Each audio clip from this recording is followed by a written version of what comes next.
Well, good morning, good afternoon, or good evening, ladies and gentlemen. Welcome or welcome back, as the case might be. My name is Dalibor Petkovic, your host to these tectonic conversations. And today we have episode 5 of our 6-part series on post-labor economics, where I am thrilled to continue discussion with David Shapiro. David, thank you very much. Lovely to see you again. Thanks for having me back. Looking forward to this episode.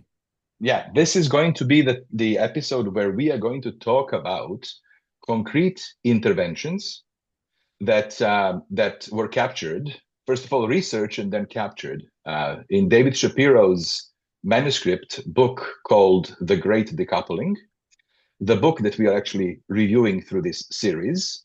So far, for those of you who are curious and interested to learn more about the future of work, AI and automation induced post-labor economic system that we are in the middle of transition to, you can learn more by viewing our previous episodes that are available both on Tectonic Conversations, but also on David Shapiro's channels.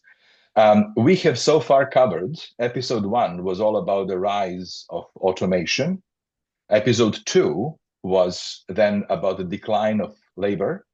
Episode 3 was focused on the power dynamics and the social contract and the fact that the current social contract is clearly coming to its conclusion and that we need a new social contract to take us into a better future. And then episode 4 was focusing on measurements and KPIs. So today we are going to talk about, the real meat here, the actual concrete interventions. And this is actually what I believe separates David's work from the work of many others who are talking about, the risk that automation brings to human labor and the economy. Most of the people are raising concerns. As a matter of fact, only yesterday we had Bernie Sanders finally say something about this particular topic. And in Bernie Sanders' words, he believes that there will be in the next decade 100 million jobs in the United States lost. Like that's pretty much, or like that's a major proportion. So the conversation is starting, but we are way ahead of that conversation. We have already we have been talking about this for a while, and David has developed the book, which includes these interventions we're going to talk about today. So, David, enough of me. over to you. So, what I would like to do is let's first start by reminding everyone or introducing new listeners to the basic concept of post-labor economics. Why is it important to talk about today? What is the basic hypothesis? Yeah, so thanks for the good introduction.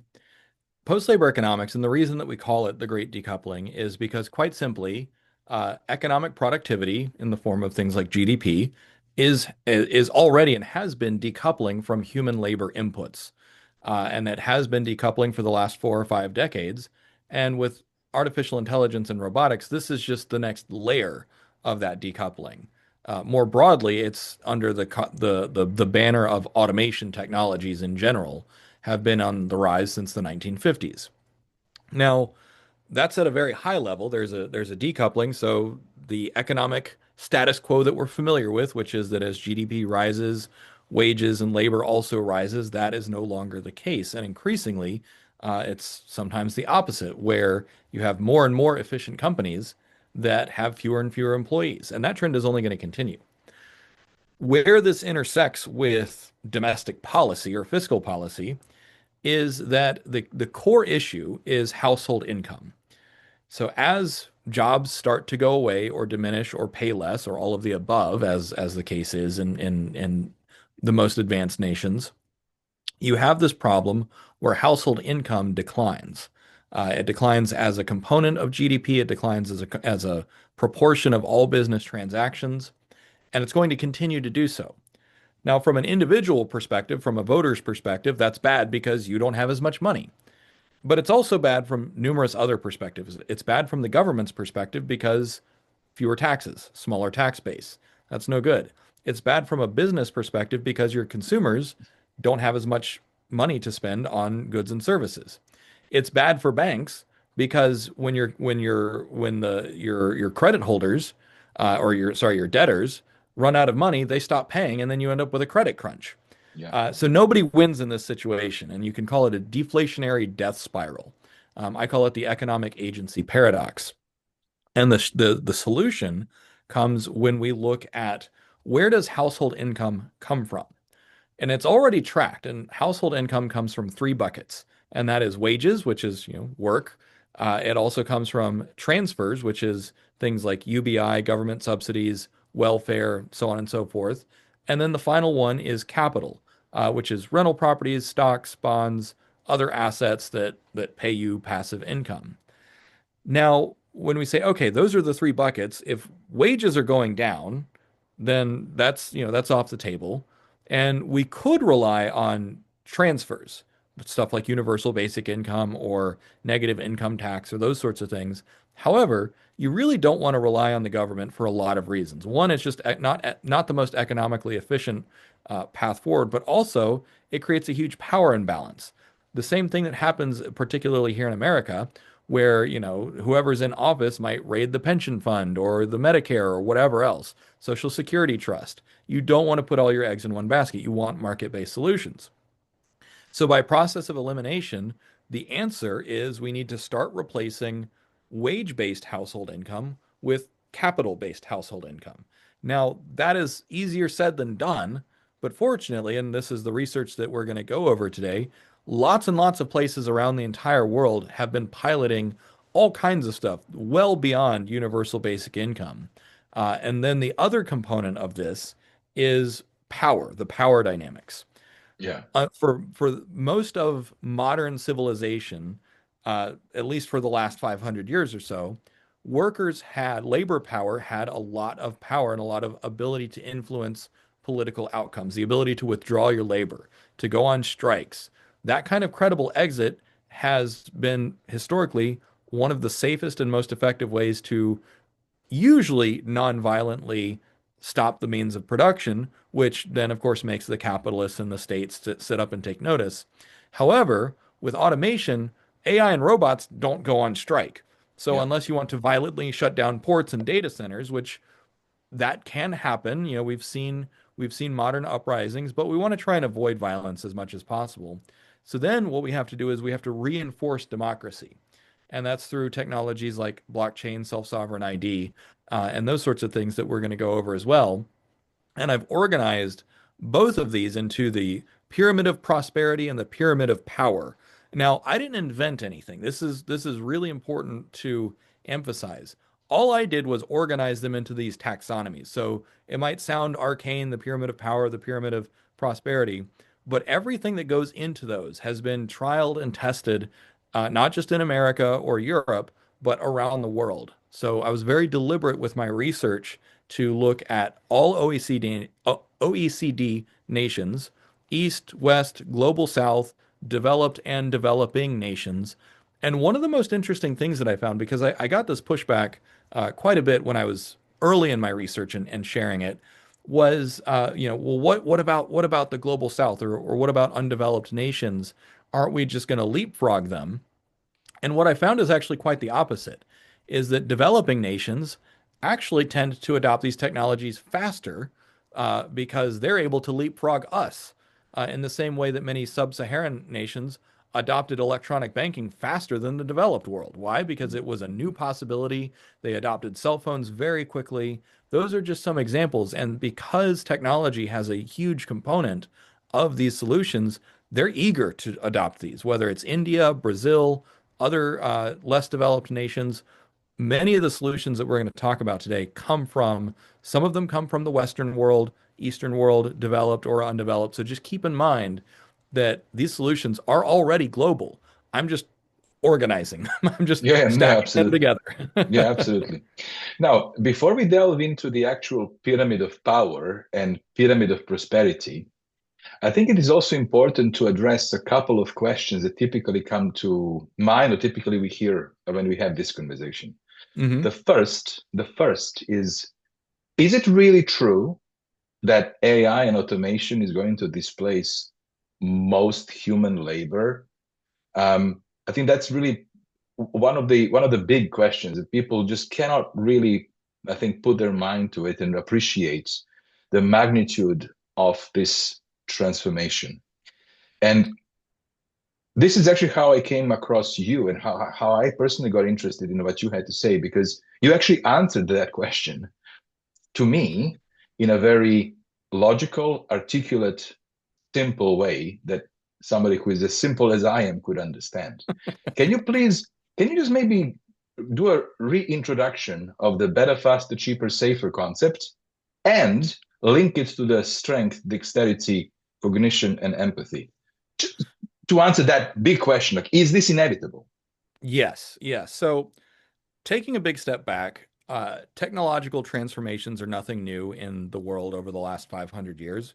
We've had three industrial revolutions already that have gone global, and we're in the beginning of the fourth industrial revolution. And I think this year will probably be the first year that a lot of people really start to feel it because of the speed of artificial intelligence and the fact that humanoid robots are not long behind. Those are going to be the two technologies that people feel most directly and soonest.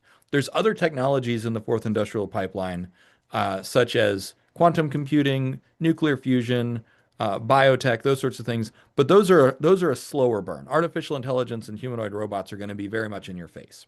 Yeah. So with that context, the pattern that we see, the reason why humans do technology in the first place is because it allows you to do things better, faster, cheaper, and or safer, often all of the above or several of the above. Yeah. So an example could be, for instance, moving to steam engines from ox or other beasts of burden. They're a little bit more complicated, but they don't require hay, and you don't have to wait for them to be born. All kinds of things. Then we moved to electricity and internal combustion engines. We moved from horse and buggy to trains for moving mail, and then we moved to email and fax machines and stuff that moves at the speed of light. So throughout the long arc of history, technology makes all kinds of things, business outcomes, social outcomes, better, faster, cheaper, safer. And when any particular technology surpasses the previous alternative, whether it was human or animal or not Or, existent, or, or other tech. or other tech, right? Um, that new technology ultimately replaces the older technology. Here's a fun example. Fax machines are horribly insecure, even through to this day. However, they were so convenient that lawyers lobbied and made sure that faxed documents were still legally viable, even though they were not particularly secure, just because it was so much faster and so much cheaper that they Yeah. said, you know what, we're going to tolerate the lack of security just because it was not, and still today is not nearly as secure as a registered envelope, Yeah. but they're legally treated the same. So that's an example where a new technology, even if it's not perfect, will supplant an older technology. Artificial intelligence and robotics are the same exact thing. Now, that gives you an intuition for the process of technology. Yeah. Even technologies that are politically unpopular at a certain time, eventually they win out. The printing press was banned in the Ottoman Empire for almost 200 years. Yeah. But guess what? The Ottoman Empire ultimately adopted print. So resist it if you want. You're gonna fall so far behind if you resist these new technologies. So it's inevitable that these new technologies proliferate and saturate. Now you say, okay, well, what does that have to do with labor? Mhm. The question comes down to what is it that humans have to offer the economy? There are four basic food groups of behaviors or activities that humans have that we can offer the economy in exchange for wages, and that is strength, dexterity, cognition, and empathy. Now, we've been working on getting away from human strength for a long time. It started with animal husbandry and, taming even, wolves to dogs because dogs are great guard animals and they can Yeah. help you tend flocks and so on and so forth. So we started delegating strength many, many millennia ago to animals. Then we started delegating strength to steam engines and electricity and internal combustion engines. So human strength is now completely irrelevant. In fact, many of the things that we build are so big and heavy that we can only build them with other machines. You can't build a car by hand today. You have to use other machines. So that is how irrelevant human strength has become. Human dexterity is still relevant in some respects. Neurosurgeons, for instance, Of course. even Tesla's, because Elon Musk is very famous for trying to automate everything.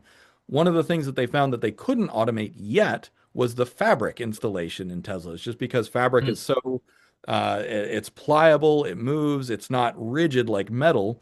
But that's coming soon because guess what? They're building humanoid robots that are as dexterous or more dexterous than humans. I actually saw a video of a robot out of Japan whose hand has sub-millimeter precision.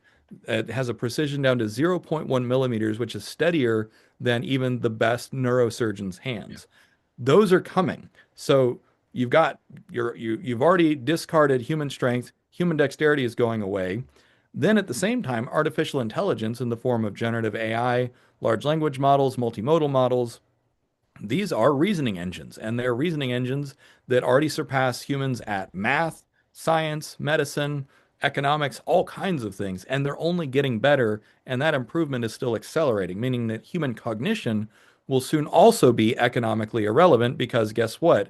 The new robots and the new AIs are going to be better, faster, cheaper, and safer than all humans. So we are Correct. the old technology that's going to be replaced.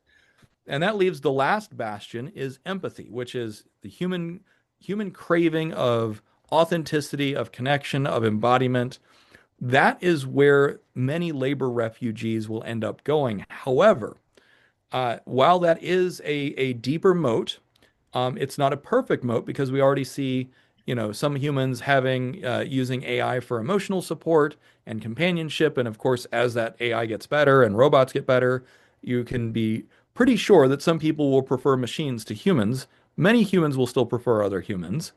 But at the same time, what you see is that that economic sphere of the meaning economy, the attention economy, the experience economy, it is not growing as fast as you would expect it to be, given the pressures of people that are leaving, these service industry jobs and the Yes. manufacturing jobs. The attention economy simply cannot absorb, you know, uh, just for instance, America has about 161 million full-time employees right now, or jobs. I don't know if they're full-time employees, but 161 million jobs, working people.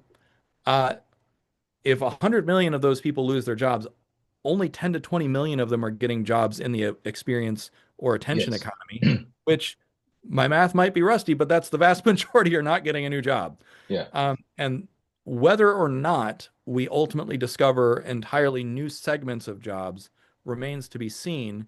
But there are, from a purely economic perspective, there's not a lot of reason to believe that humans are going to have enough to offer that is going, at least not in the numbers that will pay their way to live. If you were to divide all of the monetizable attention out, people would end up getting maybe $1,000 to $2,000 a year. Which I don't know about you, I don't want to live on $1,000 a year. Mm. That's just not Yeah. possible. Yeah. So the long story short is this is what the data shows, this is what the evidence shows, and these are what the trends show. Unless decades long trends reverse, it's only going to get Yeah. the compression is going to increase from here. Yeah. Therefore, we need a new solution. Now, thank you for that. That I think provides clarity, um, a somber clarity of what's coming. Now, I actually had an intellectual breakthrough about 6 months ago when I listened to the interview with Ray Kurzweil. And Ray Kurzweil is the futurist who is well known to be exceptionally accurate in his predictions of what's to come. And I know that this interview with Ray Kurzweil was about his prediction that he made in 2000 that we will achieve artificial general intelligence. And I think that he first said 2020, 2027 or something like this. But anyways, I believe that he made 600 predictions, of which like 80% accuracy. Astonishing. And he was explaining how he does it. And I found it to be one of those brilliant moments of revelation, but the beauty was in its simplicity. He said, look, I take a look at trends and extrapolate. And I say what it tells me. That's the prediction. So in other words, what he is doing is he's simply pulling the movie forward. He's simply playing the movie forward and looking at the outcome of that movie, and that's how he predicts things for all intents and purposes. If you just play the movie forward from what you just described, David, it is clear and inevitable that we are going to be facing the maximum automation in every aspect, every sector of our economy. And as a consequence of that maximum automation, there is going to be vast and large unemployment.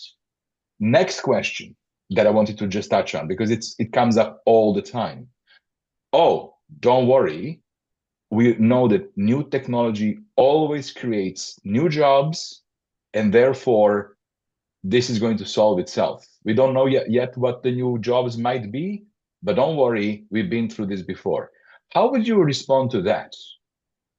Yeah, so historically, it is true that technology has created new job categories. For instance, 100 years ago, no one would have known what an influencer was, right? There was Yeah. there was no celebrity journalists as far as I know, or certainly not as many as there are today.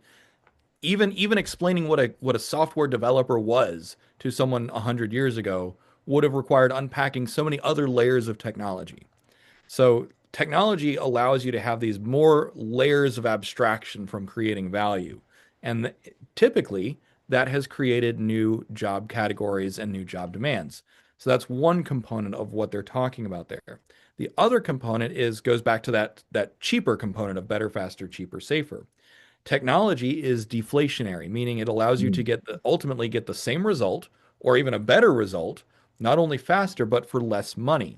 And that liberates more money or more capital and more time and energy to be spent on other things.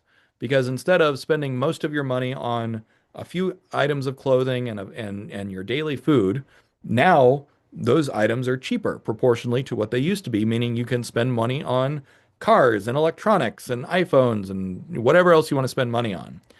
So the assumption is that technology will continue to create those new layers of abstraction and and also it will create deflationary pressures, meaning that we can afford more things and that basically increases demand for new goods and services. Technology, the net effect has been that technology allows people to demand new goods and services. And historically, those new goods and services have been provided, at least in part, by human labor.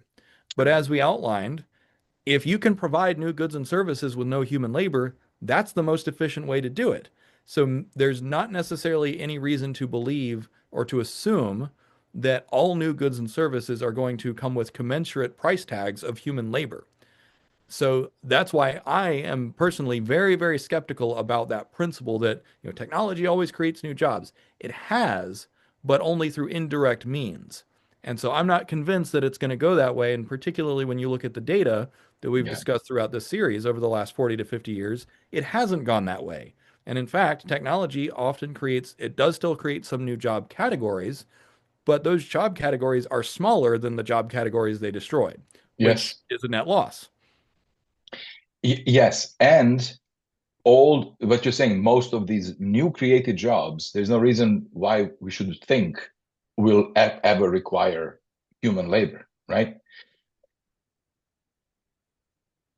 So I think that what we probably are both contemplating is that in the future, human work and human interaction will mostly be done by choice, and it will be sort of an exclusive premium type of experience, right? You will choose to interact with a human by your choice, and you'll be paying premium for it most likely. In other words, net is that even those new jobs and even a rich influencer economy, experience economy, is not going to be sufficient in quantity to keep everybody employed, right?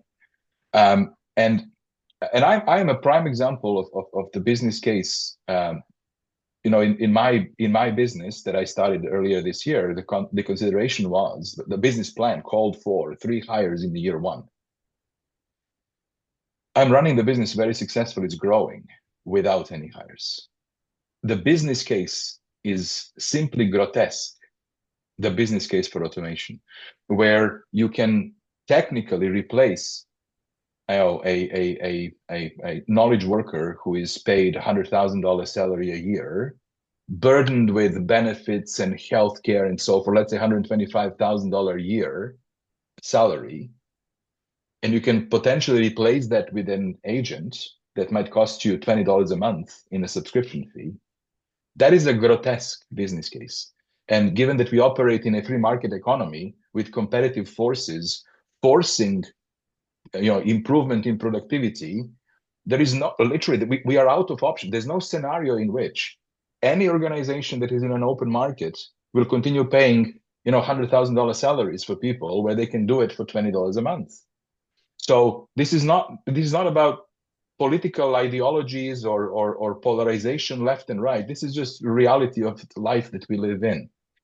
So I think that, David, we have now established, I think very articulately, what's coming and why is it inevitable.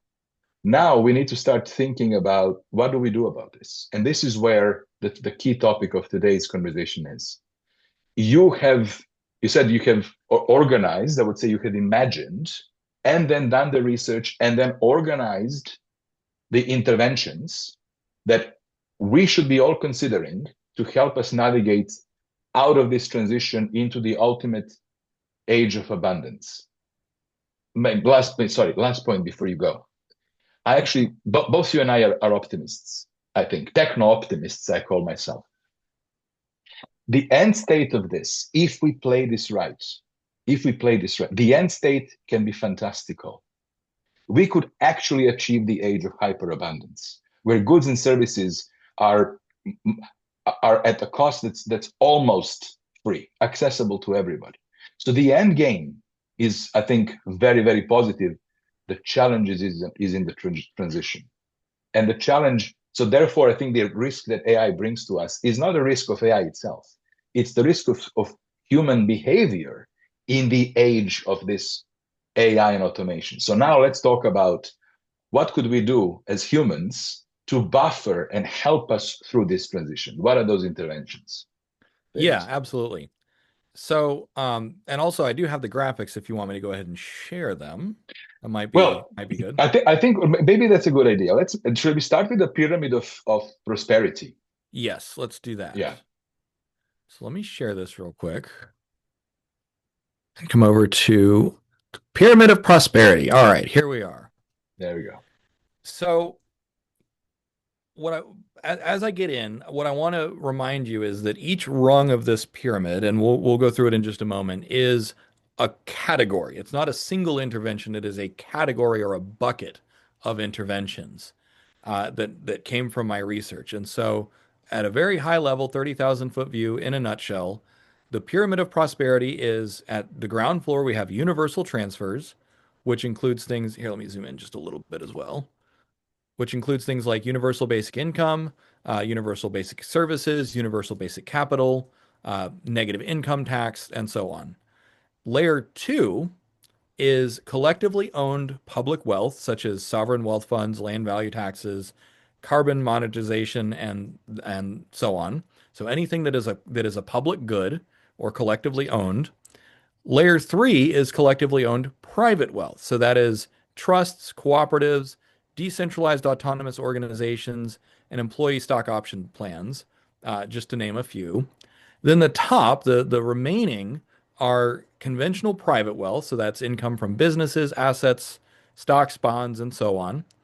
And finally, residual wages. So this is whatever household income remains from activities, including formal employment or residual gig work that persists into the future. And that is included because there will always be demand for some human time and attention. For instance, some people might go to a concert that is a recording or played by robots, but most people want to go to sports and music events that are played by humans. You're there for the human element. If you want to go see a comedy tour, you probably want that parasocial relationship with a specific comedian. So there will be some residual wages. Yeah. So this is the pyramid of, yeah, go ahead. I was going to say, like, this pyramid really describes is a different categories of income. This is a family view lens, right? This is the Yes, family lens, family income lens. And when you previously described that essentially in today's world, especially, well, actually across all countries, families generally get income from three sources: active work, active labor, wages, property rights, and government transfers. Those are the three categories. When you transpose that onto this pyramid of power, pyramid of prosperity, the bottom layer are the transfers. correct. The very top layer is the other wages. The Yep, middle three layers are different flavors of property rights. correct. And our theory, your theory, suggests that we need to be elevating property rights as the active work is going away, like it or not, that this pillar needs to grow, government transfers need to be present, right? So maybe now, with that context, now you can maybe peel this onion a layer deeper, eh? Yeah, absolutely. Yeah, so the reason that it is organized in this way is uh, it it is not necessarily required to be it's not like Maslow's hierarchy of needs, for instance. Yeah, yeah, It's was more inspired by the food pyramid, which is a nutrition guide that we use here in America. But the idea is that it was based on amount of access. So at the lower, the larger level, it's the universals are at the base because that is where you have the absolute most access. So it's universal, meaning it is unconditional and it is every citizen of a nation. It could also be every citizen of a city or a state or a region or a province. These kinds of things can be implemented at the local level, the state level, the national level, and some of them can even be implemented at the supranational level in theory. We don't have anything quite like that yet, but there's no reason that you couldn't have like a global UBI eventually. There's yeah, certainly people out there talking about it. So at the baseline, we have universal transfers, which would include universal basic income. So there are two primary ways that you can fund universal basic income. You can tax and transfer, so that's why it's called a transfer. And if you have a nation that can print money, and not every polity can print money, you can just print money and give it to people. So those are two primary ways of doing it. However, most cities, most states, most nations do not have the ability to print money. yeah, So they would have to tax and transfer. You also have things like universal basic services. So we already have stuff like roads and education, but the idea here is that you could provide more services, public transportation, internet, food, housing, all kinds of things with government funding or with government aid that effectively raises household income because that is now something that they don't have to pay for themselves. So those are kind of the two primary first universals. Now, something that is being added to this family of interventions is universal basic capital. So one example of this is the baby bonds project. I think it was Vermont or Illinois. One state in America has already implemented this, which at birth a child is given a bond that is basically an index fund tied to the stock market that's worth about $1,000. And by the time they are 18, they come of age, it should be worth anywhere from $5,000 to $20,000, depending on how well the stock market does. yeah, And the federal government is starting a pilot of the same kind of program. This could also be expanded so that, let's just say every year, the government just gives you $5,000 worth of stocks and bonds. That's just another opportunity to ensure that household wealth increases over time with these universal ideas. yeah, Now, as I said earlier, we don't want to rely on the government. You don't want to put all your eggs in one basket. You want the free market because you get better price signals, you get better incentives for innovation and investment. So that's where the top three layer or the middle three layers come from. yeah, So layer two, collectively owned public wealth. The environment is a source of public wealth, sovereign wealth funds, mineral resources, even spectrum, sunlight, rain. All of those things are rents that are not necessarily monetized that could be. In some cases, they are monetized at a local level uh, or at a federal level. So spectrum which is like radio or internet spectrum, is regulated at the federal level, but it is not monetized at the federal level. Mhm. So, however, it's a common good. Radio spectrum is something that we collectively as a nation own, but nobody has to pay rent for using radio waves. They do have to get a license, but that's not the same thing as rent. Likewise, if someone harvests solar or water or those kinds of things, those are examples of common goods that could be taxed differently. The primary example of this is Georgism or land value taxes, where the idea is you raise taxes based on what a land use should be, and that one of the things that that does is it discourages speculative holding of land, and it ensures that that land is now productive. And then, of course, sovereign wealth funds are essentially endowments or trust funds that cities, states, or federal governments can own and either use that to use the proceeds of that to pay households directly or to fund the government, alleviating tax burdens on the people, effectively raising their wealth. Now, I want to pause for a moment because many people say, well, that sounds a lot like socialism. And people are welcome to characterize it like that, but plenty of democratic capitalist nations have these in bits and pieces. Land value taxes are just taxing something that, whoever owns the deed of a piece of land, a parcel of land. Sovereign wealth funds are no different than endowments that many cities use and that many universities use. It does need to be managed, and the transparency is important. But pension funds are an example of a wealth fund that where the Yeah. custodian is the state. So whether or not you call it socialism or communism, we already have it in the developed world. So I just want to point that out before we move on. Yeah. I think it's actually important to, I want to just make a couple of comments before you continue. Sure, yeah. Sovereign wealth fund and what is possible with a sovereign wealth fund. Norway is a brilliant example. Norway's sovereign wealth fund is funded through their oil exploration, where royalties are being taken from oil exploration and put in the fund. The fund is now the fund. Actually, there are two funds in Norway. One funds retirement, the other one funds social services. Now, the retirement fund, last time I checked, a couple of days ago, that retirement fund was at $1.6 trillion, which equates to $300,000 per Norwegian citizen. Imagine what it feels like to be a Norwegian citizen approaching retirement, knowing that there is a $300,000 equivalent that is apportioned kind of to you, working to secure your ongoing retirement. Imagine what that does to their economy. What a lift of burden that is. The other part of the fund social services. That's number one, point number one. So not only is this idea good idea, it's working in a very sort of advanced, very Western democracy. Of course, Norway has a strong social net, but it's because of this. The second thing that I want to make a point on the universal transfers, you said something really important. Government can just print money and distribute it to people. This has happened during COVID. So we have examples of where this works.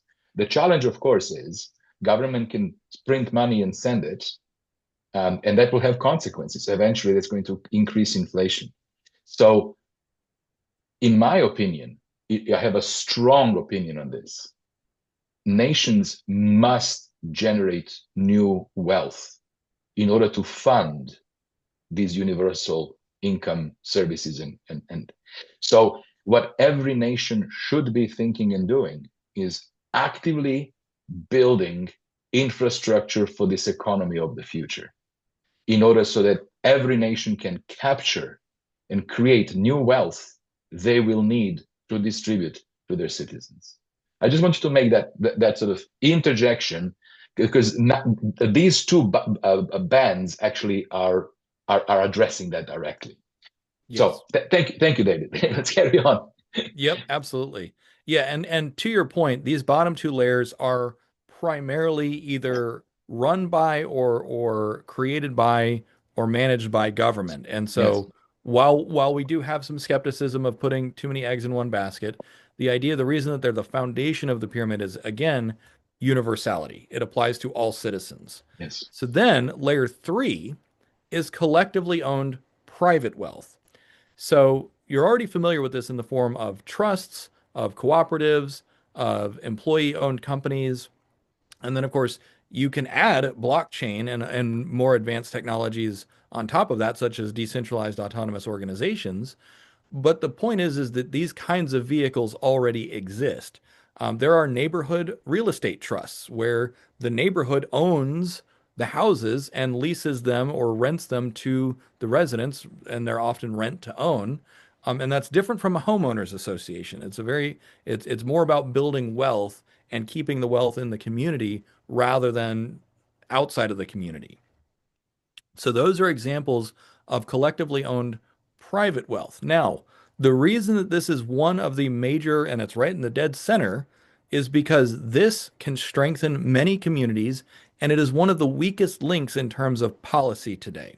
Uh, Decentralized autonomous organizations are only legal in a few places.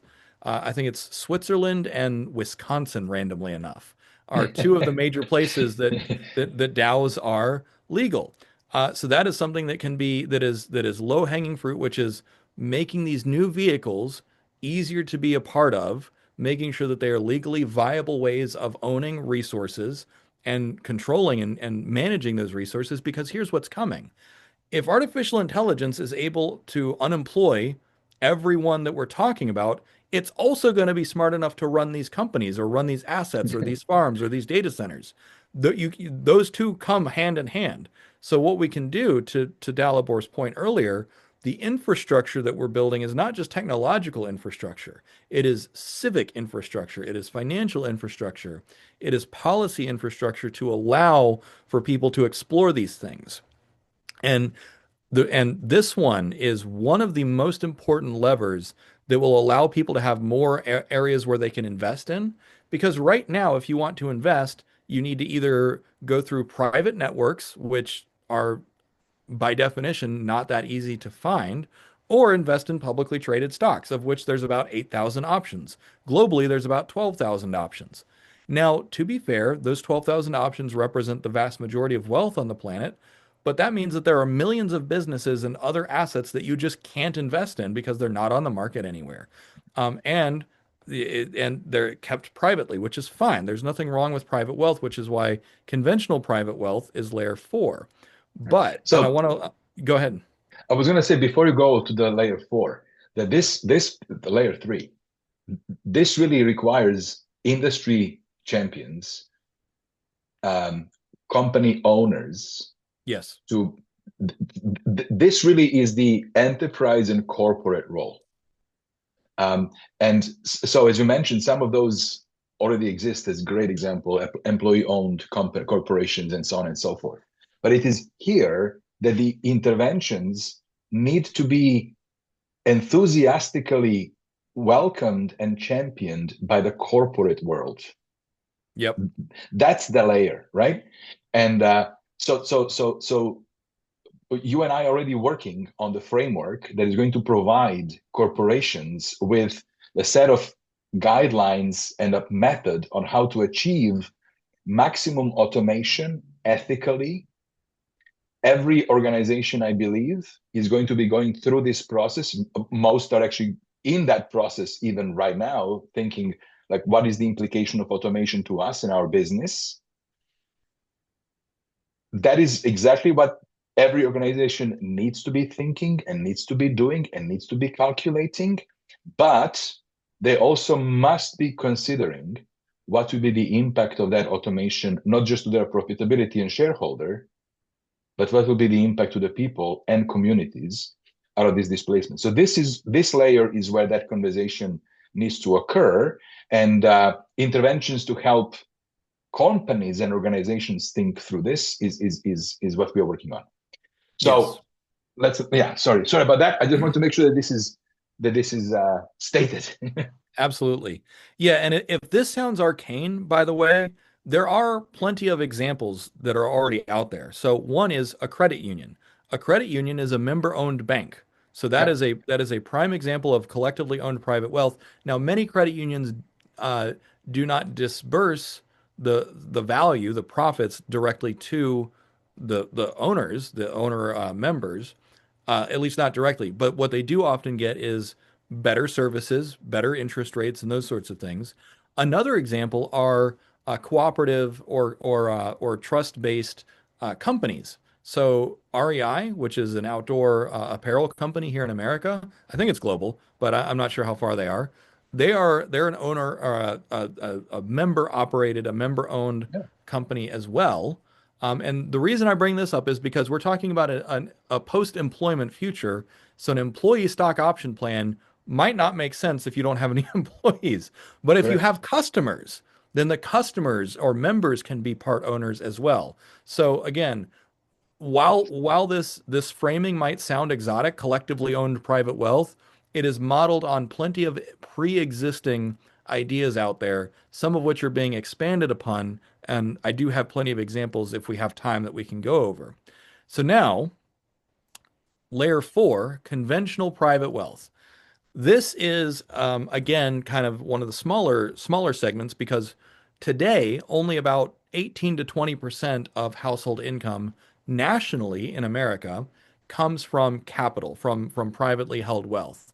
And that is heavily skewed towards the wealthier households, the ones where they get most of their income from dividends, mutual funds, and those sorts of things. However, in the future, the reason why this is included is because we want this to also be magnified by policies, by government policies in the future and create more options for accumulating private wealth. So an example of how government policy could change is, for instance, giving tax breaks on qualified investments, which are already somewhat true. If you own a stock for long enough, you get tax advantages. But we can go further than that, particularly for people who are just building wealth for the first time. Perhaps under a certain amount, they pay no taxes on capital gains, particularly if those capital gains are reinvested. Because again, incentivize the behaviors that you want to see. In the same way that interest paid on home loans is tax deductible, maybe we can do the same for other forms of wealth, and that will encourage people to accumulate more and more wealth. We could also go so far as dollar matching schemes. So if Mm, you're a responsible citizen and let's say you put away $10,000 of qualified investments in one year, the government will give you an extra tax break of another $10,000, just as something that is hypothetical, so that you're rewarding people for the behavior that you want to see as they are able to transition to this conventional or to this post-labor future and accumulate more private wealth. And of course, the asset classes here are businesses that you own, other assets like, self-driving cars could be robo-taxis, stocks, bonds, real estate, rental properties. That's probably not going anywhere. We need strong property rights. So this is not really going to change in terms of what you own, but the reason that this is part of the pyramid of prosperity is because governments still have a role to play to overhaul their yeah, policy to encourage people to accumulate more wealth. absolutely. Absolutely. Yes. And And then as we, finally, yeah, yeah, go ahead. I was going to say, and finally, at the top, residual wages. Correct. Um, yeah, go ahead. Yeah. So in this case, there's a few possible ways to approach this. One thing that I'm afraid of is when we have so many unemployed people, then when you do need an employee, it's going to be a job market that is heavily skewed to favor employers, which means those employers might pay very, very low wages because whenever you have a labor glut, then you can pay Yeah, starvation wages to anyone. So we might need labor protections like unions by default, higher minimum wages, and better worker protections for those few workers who are left. That is one possible way to go. Another thing to consider is also any money that you get from working might be tax free. Because again, if so few people are working and you don't want to punish that anymore, you want to say, okay, we want to make it as easy and painless as possible for businesses to hire and incentivize people to work as much work as they can find. So we might consider those kinds of tax advantages as well as labor protections for those remaining workers. yeah, Uh, and this will again ensure that household income that wages don't drop to 0%. Because again, if you can find work, that is still going to be, I'm not going to say the best way to allocate wealth or redistribute wealth across society, but we certainly want to preserve that as an option because plenty of people like working, Yes, of and if they course. can find something to do, great. Yeah. Now, so David, we had a couple of questions from our audience that's following this conversation live. Sure. So Yeah. Ken says that he believes that the most important property layer in the future is going to be this collectively owned private assets. Okay. Uh, like, how can we massively scale uh, the household income from the collectively assets? You mentioned some. Let's maybe just peek into that a little bit deeper, if you don't mind. Like, what are Yeah, some of the absolutely. interventions you've explicitly identified there? Absolutely. So this is I'm using Notebook LM to pull from all of my research. So here's a Mm-hmm. couple of examples for tier three collectively owned private assets, and I apologize that it's small. Let me zoom in a little bit. Okay, so one example, and we'll go over these examples, and then we'll extract some principles. Mondragon Corporation in Spain, a federation of worker cooperatives with over 70,000 employee owners. The Cooperative Home Care Association in New York City is a worker-owned home health care agency. Portland, Oregon has the Community Investment Trust, where residents collectively own neighborhood commercial property. The Ella Jo Baker International Community Cooperative in Washington, D.C. is a limited equity housing co-op. And then Grameen Bank in Bangladesh is owned primarily by its borrowers, which is, in this case, poor rural women. So these are all examples from around the world of these kinds of programs that already exist. Now, we need to take that one step further because this is what exists that is already constitutionally and legally tested in reality, which is it's great. We don't have to reinvent the wheel here. However, we can take this further. So one option is those decentralized autonomous organizations because again in the future if brain power is no longer scarce, meaning you have the equivalent of a crack CEO and crack investor in your pocket at all times, and everyone has that, then the responsible custodianship or the responsible stewardship of productive assets then becomes uh, kind of the primary concern. So let's take an example. One of the most valuable assets in the future is, and today, because look at the amount of money being put into them, is data centers. Mm-hmm. So imagine that a data center is the factory of the future and they cost hundreds of billions of dollars and they generate hundreds of millions of dollars a day or everything is great or robots, humanoid robots. Now imagine if you own either entirely or partly a data center inside of a decentralized autonomous organization or even just a conventional cooperative. There's no reason that you couldn't do that in Yeah, a conventional cooperative today.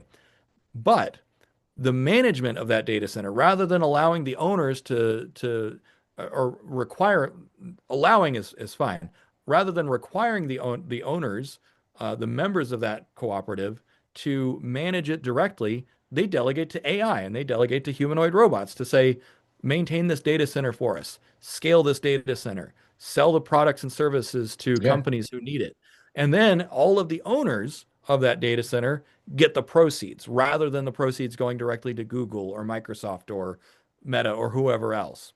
yeah, So that's just one example. You can repeat that with other resources, solar farms, conventional farms, forest land. But of course, acre per acre, I think data centers will probably be the most valuable asset for the foreseeable future. yeah, Um, Second only to nuclear fusion plants, which, by the way, you could have a nuclear fusion plant as a collectively owned private asset as well in this under this scheme. So if you create a vehicle, if you create a technological and legal and financial vehicle that allows ordinary people to have direct ownership of these highly productive assets, then that means that it's not getting concentrated into the pockets of the 1% and the corporations. Now, with that being said, the billionaires and the corporations are going to be the ones who build these things in the first place. So that's not to alienate any particular group because we all need to work together, but by creating this new pattern where cooperation and collaboration is not down to one genius billionaire activist we all have super genius AIs in our pocket, and we can all come to consensus about what's the best way to manage these resources responsibly and ethically and produce the most returns for all the owners as well at the same time. I hope that answers your question. Good. That's Yeah, a bit of that was excellent. Excellent. Very good. Thank you very much. So, David, we have just now unpacked the pyramid of prosperity. Now, you said there are two levers needed to make this work. You have to have the pyramid of prosperity understood and interventions there. But then there is also a pyramid of power. Should we call this a pyramid of human power? Yeah, so in episode 3 we talked about social contract. Yes. And as a quick reminder, the biggest problem from a democratic perspective is that labor power has historically been a key ingredient to democracy.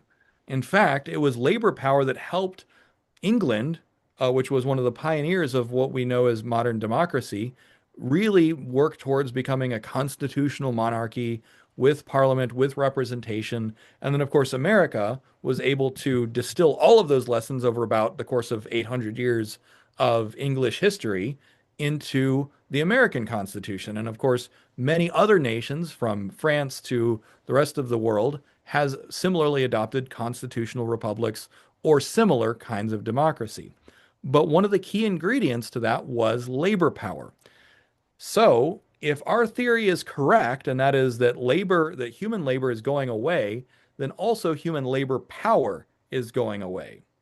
So then the question becomes, what leverage of power do we then have?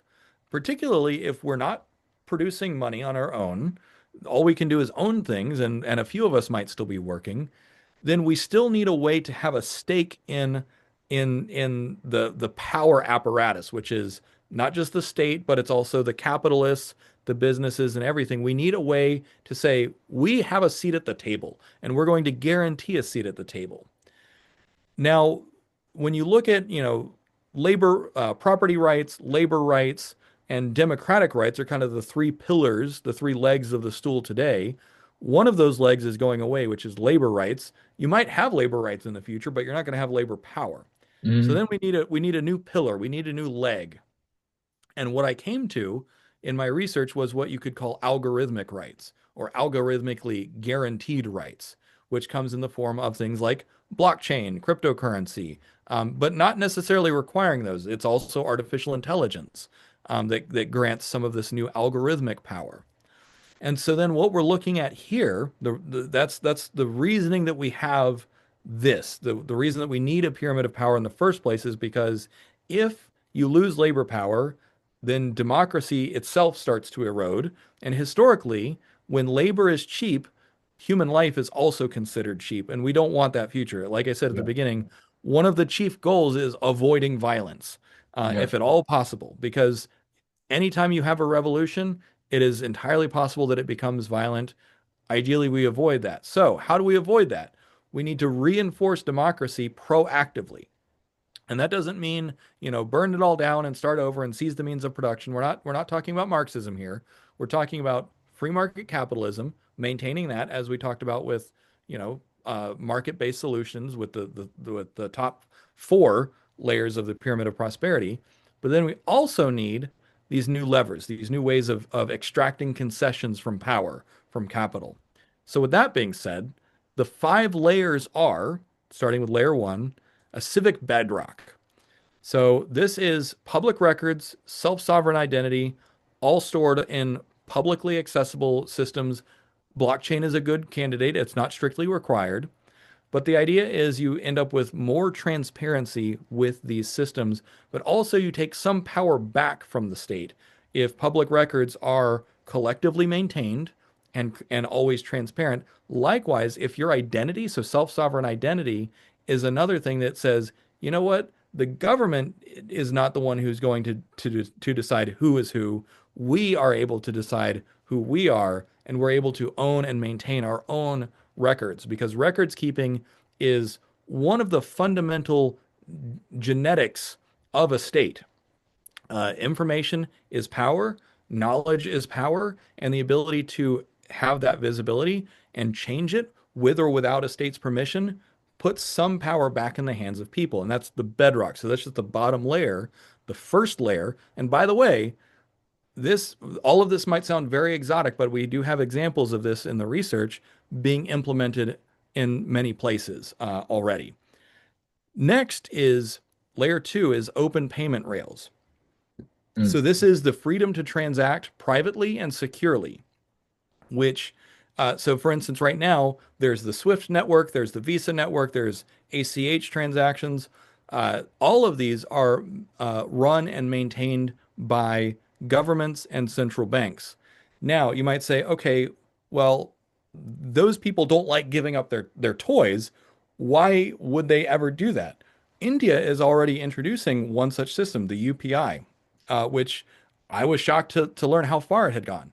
And you might say, well, why? What's the benefit there? And the benefit is it is much more efficient and it is much cheaper to run and it is far easier to audit. So from a government that is trying to rapidly modernize from their perspective, an open payment rail system is so much better because they don't need their apparatus and the transparency helps keep them accountable, which means they save money on even auditing themselves. Why? Because everyone can now audit them.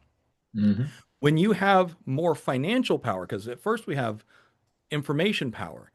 In layer two, we have more financial power. And again, this doesn't dramatically reshape all of society, it just tips the scale a little bit. So then those two layers build up into what we call layer three, which is radical transparency.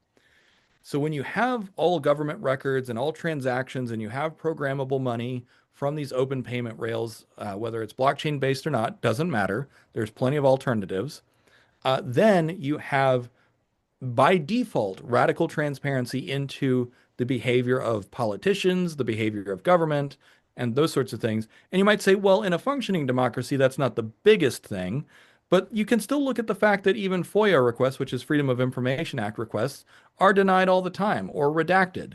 And that's not necessarily what you want to see in a maximally transparent government.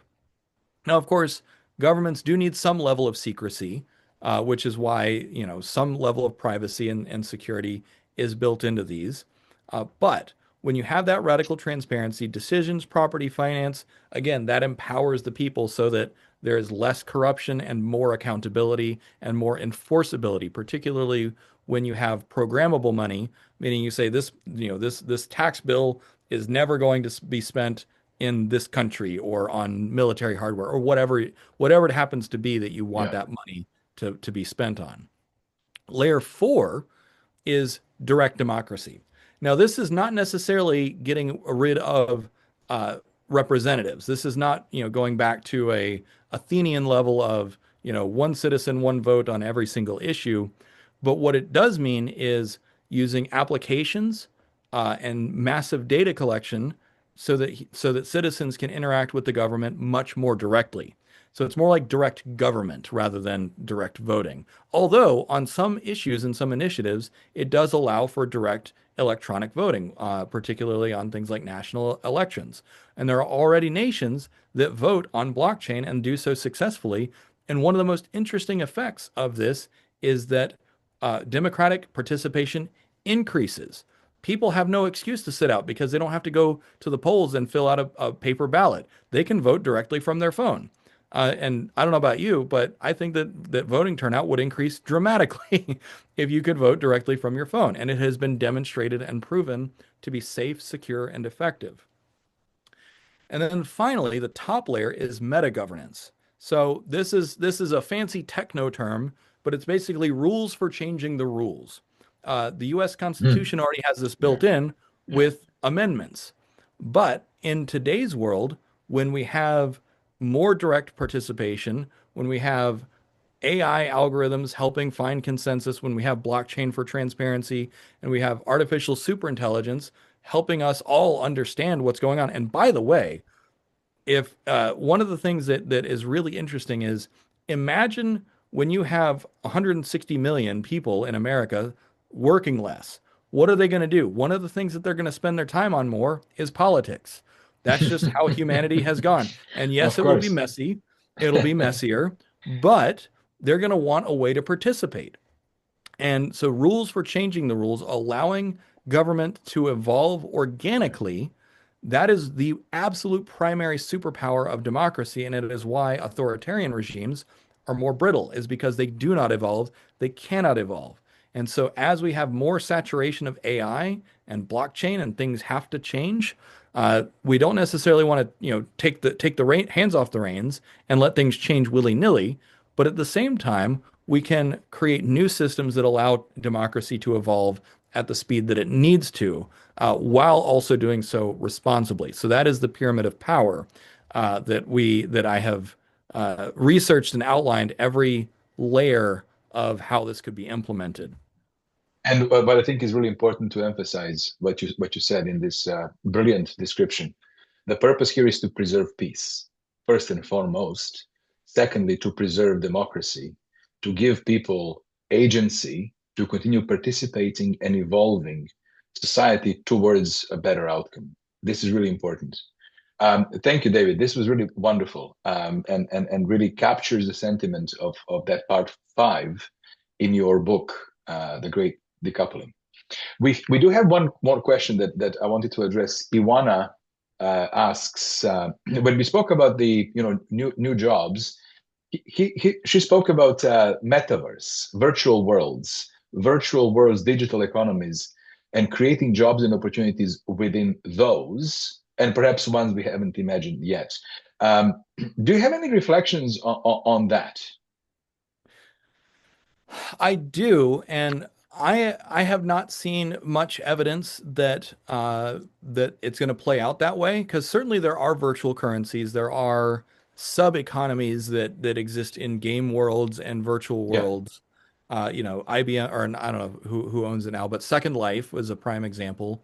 One yeah, of the first places where people set up boutique stores in virtual. It Despite the fact that those kinds of things have been around for more than 20 years now, they haven't really fully caught on. Most of the direction that that has gone is more towards the attention economy. hmm And here's the reason that I don't think that metaverse specifically will necessarily be a gigantic economic engine is because people have a finite amount of attention every day, whatever it happens to be. You have people are awake for 16 to 18 hours at a time, and in that you need to eat and sleep, or I guess you not sleep while you're awake, but you need to eat, you need to take care of yourself, spend time with friends and family. And so even if you spend 8 hours online all day, every day, you have functionally an infinite amount of things wanting your time and attention, whether that is Twitter feeds or chatbots or other digital distractions. And so when you look at how much that entire segment of the economy is worth, that goes to that figure that I talked about earlier, which is if you were to distribute all that equally, people would only get about $1,000 to $2,000 per year for monetizing all that time and attention because with the attention economy, it's a winners take most. The yeah. top 1% earn 99% of all income that is available in the attention economy. Fortunately, that is how I have made my living the last couple of years. But to put it into perspective, I capture about 50,000 hours per month of human attention, and that is only worth about $2,500. So even when you capture a disproportionate amount, if everyone tried to capture that much attention, it wouldn't work. So Yeah, yeah. the numbers just don't work out when you look at them carefully. Um, and As a substitute for the amount of job loss that is going to occur. correct, yeah, And I think virtual worlds, I think that we are seeing, of course, the progress that's happening, and that I agree with you. I think that ultimately it will be less of an economic engine. I think it'll be more of a choice of a subset of population who will choose to be spending time in virtual worlds, just as a lifestyle choice. I sure, don't think it's going to be a major sort of economic driver to supplement income to families as we described. So thank yeah. you very much, Juana, for that question. David, I think that this kind of brings us to the end of today's part five. I would like to just let everybody know that part six, the final part, which is life after labor, is going to be again done by us live in 2 weeks on October the 24th, 2 Fridays from now. I will put a link for the registration right below in the comments. And with that, David, I want to thank you so very much for your insights and for your time. And we will reconvene, same place, same channel, 2 weeks from now. Have a Thank you lovely so much, weekend, everybody. and Yeah. thank you. Bye-bye.